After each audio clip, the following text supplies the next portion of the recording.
জনাব হযরত মাওলানা নিয়ামুল হক সাইদি পিএইচডি গবেষক, রাজশাহী বিশ্ববিদ্যালয়।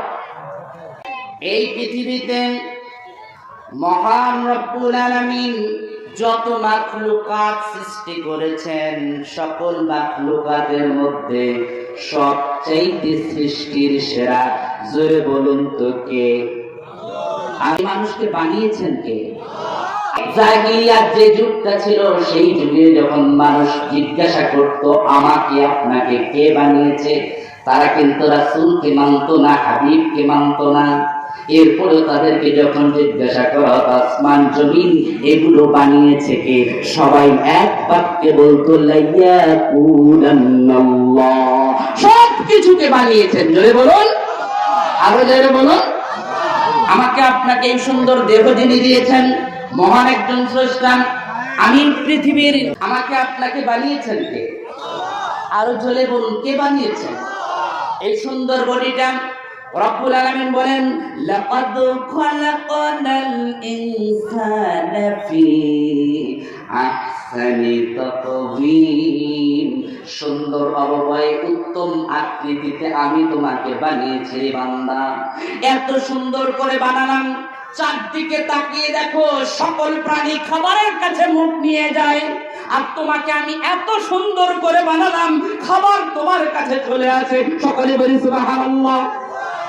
আর খাবারগুলোকে প্যাকেট জাত করে দিয়েছি, সকল খাবারগুলোতে প্যাকেট করে দিয়েছি। কমলা লেবু খাবেন, কমলা লেবুর উপরে আবরণ দিয়ে প্যাকেট জাত করে দিয়েছেন। জোরে বলুন তো কে? আমার আপনার দেহটা, এই যে লাইট দেখতেছেন, আমার আপনার দেহের ভিতরে লাইটের শক্তি দেওয়া আছে, বৈদ্যুতিক শক্তি দেওয়া আছে।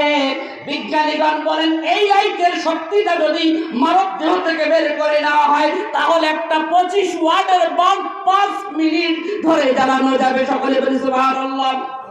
যেই স্রষ্টা আমাকে আপনাকে সৃষ্টি করেছেন, মানব দেহের ভিতরে বাতাস দিয়েছেন, বিজ্ঞানীগণ বলেন এই বাতাস যদি প্রক্রিয়াধীন করে বের করে নেওয়া হয়, তাহলে এই বাতাস দিয়ে 35 লক্ষ বেলুন ফুলানো যাবে। সুবহানাল্লাহ, আস্তে করে বলেন। কাল সকালে বাসায় গিয়ে বলেন আরো আমার ভাইয়েরা, এত সুন্দর করে বানিয়েছেন, মানব দেহে চর্বি দিয়েছেন। বিজ্ঞানীগণ বলেন ওই চর্বি দিয়ে 7টাকে 76টা মোমবাতি, একটা কাপড় কাচা সাবান বানানো যাবে। আমাকে আপনাকে এত সুন্দর করেন যেই মহান রব্বুল আলামিন বানালেন, সেই রব্বুল আলামিনের নামের নকশাটাও আল্লাহ দেহের ভিতরে দিলেন। সকলে বলি সুবহানাল্লাহ। এই নকশাটা কেমন করে দিলেন সংক্ষেপে, আমি যেহেতু ওই টপিকের উপর আলোচনা করবো না, সংক্ষেপে শুধু বলে যাচ্ছি। যারা বিয়ে করেন নাই তা শুধু এবার তাকবীর দিবেন। যারা বিয়ে, জোরে বলেন, যারা বিয়ে, সামনে বিয়ের পর্ব আছে, এরা তাকবীর দিবে লিল্লাহে তাকবীর। রে যুবকেরা, ঘটনা কি? এত সান কম হলে তো বিয়ে হবে না। আবার লিল্লাহে তাকবীর একটু বাড়ছে।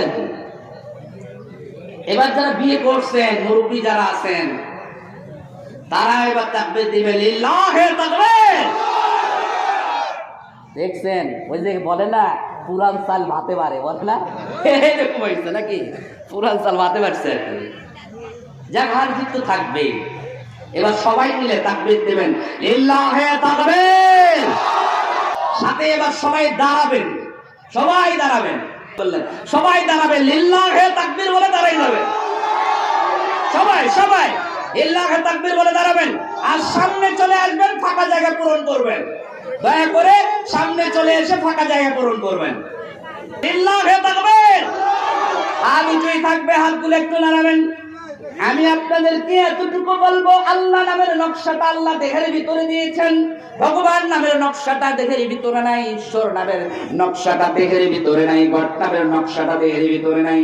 আপনি লক্ষ্য করে দেখেন, এই কনিষ্ঠ আঙ্গুলটা যেন আলিফের মতো দেখা যায়, এরপরে লাম, লামের তাসদীদ থাকার কারণে যেন মধ্যম আঙ্গুলটা বাড়িয়ে দেওয়া হয়েছে, আর এই দুইটা অক্ষর মিলে, দুইটা আঙ্গুল মিলে হা বানিয়ে দিয়ে আল্লাহ নামের নকশাটা 5 আঙ্গুলের মাধ্যমে আল্লাহ মানব দেহের ভিতরে দিয়ে দিয়েছেন। চিৎকার করে বলুন আল্লাহু আকবার। সবাই বসে যাবেন এখন।